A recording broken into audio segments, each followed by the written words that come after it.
Pikiran mencipta, hati memimpin.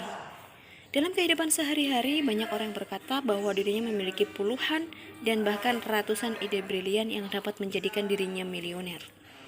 Bahkan ketika ide-ide tersebut diceritakan, dengan singkat Anda bisa menilai bahwa bila ide itu dijalankan, benar-benar dapat mengubah kehidupan seseorang menjadi milioner. Pertanyaan berikutnya yang muncul biasanya adalah, mengapa tak segera dijalankan? Kan itu ide yang bagus sekali. Saya sering menanyakan hal itu.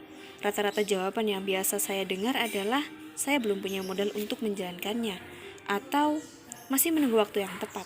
Itulah dua alasan klasik yang paling sering diungkapkan.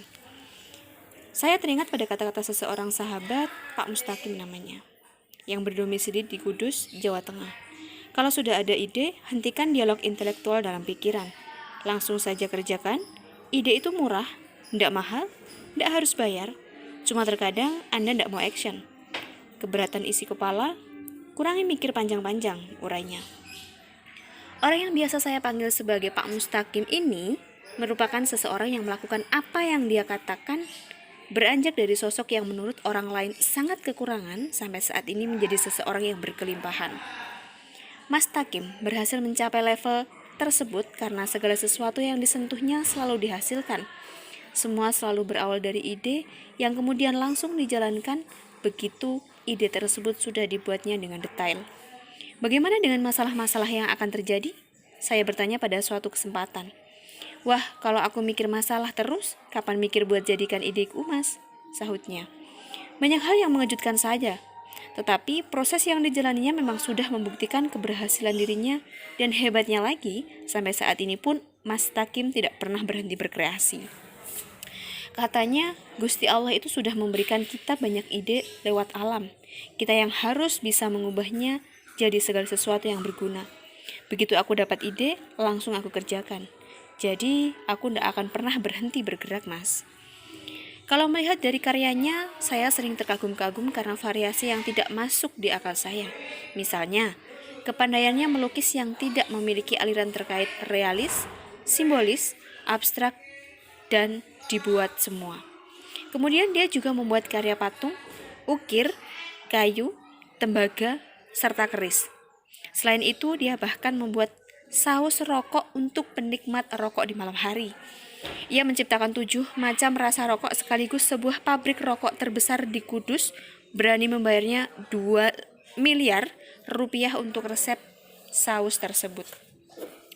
Belum lagi dengan interior gedung Bank Indonesia serta arsitektur eksterior dirancangnya pula.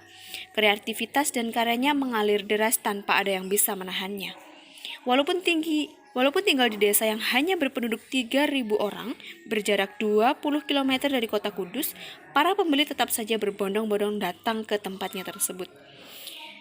Akhirnya, dia terbukti sukses menjadi seorang milioner tanpa perlu datang ke kota. Kini ia tinggal di perut Gunung Muria, di ketinggian 700 meter di atas permukaan laut dengan lahan seluas 150 hektar dan rumah yang nyaman bagi hotel bintang 5 di tengah rindangnya pepohonan. Itulah bukti dari apa yang dia katakan, bukan nasihat kosong dari seseorang yang bukan pelaku. Mas Takim berkata, kepandaian panjenengan memotong jalur birokrasi di kepala dan mulai menjalankan apa yang Anda impikan adalah suatu keniscayaan dan suatu keharusan dan akan menjadi suatu kepastian. Namun terkadang, karena otak sudah menjadi rumit, Anda makin lama tenggelam dalam banyak pertimbangan atau dengan kata lain keraguan, dengan memilih kebiasaan untuk berpikir menjadi seorang skeptis. Memang enak, apa saja dipertanyakan, apa saja dilihat dari sisi berlawanan dan dijamin Anda akan menjadi orang yang bingung, urainya. Dia melanjutkan nasihatnya, jika pikiran Anda mengatakan suatu hal itu susah atau tidak mungkin, ya begitulah adanya, jadi susah dan jadi tidak mungkin. Kurangi proses berpikir, bukannya meniadakan sama sekali, karena Tuhan sudah menganugerahkan kita pikiran untuk dipergunakan untuk berkarya. Kalau pikiran dipakai buat menganalisis, maka Anda akan lumpuh. Kemudian ada sebuah pesan bijak darinya. Mind creates, heart leads. Pikiran yang mencipta, hati yang memimpin. Jangan sebaliknya. Jadi kalau sudah ada ide, pikiran, dan sudah serak di hati, perintah yang diciptakan ke pikiran adalah, ayo, lekas kerjakan dan mulai action. Ide itu murah, tidak mahal, dan bahkan tidak perlu bayar. Sayangnya, menunggu modal dan menunggu waktu sering menjadi alasan klasik yang menunda diwujudkannya ide-ide hebat tersebut. Nah, buat kalian, para kawula muda, jangan berhenti untuk ide itu ayo kreasikan dan jangan hanya diempet. Jadi intinya, yuk sama-sama kita berkreasi, sama-sama kita berkarya, dan juga jangan lupa untuk selalu menyerahkan hasil dari apa yang sudah kita perjuangkan kepada Allah, pastinya yang sudah akan menentukan jalan kita tersebut. Intinya, berdoa dan berusaha itu adalah satu kesatuan utuh yang harus kita lakukan sebagai seorang manusia yang berpedoman kepada Al-Quran.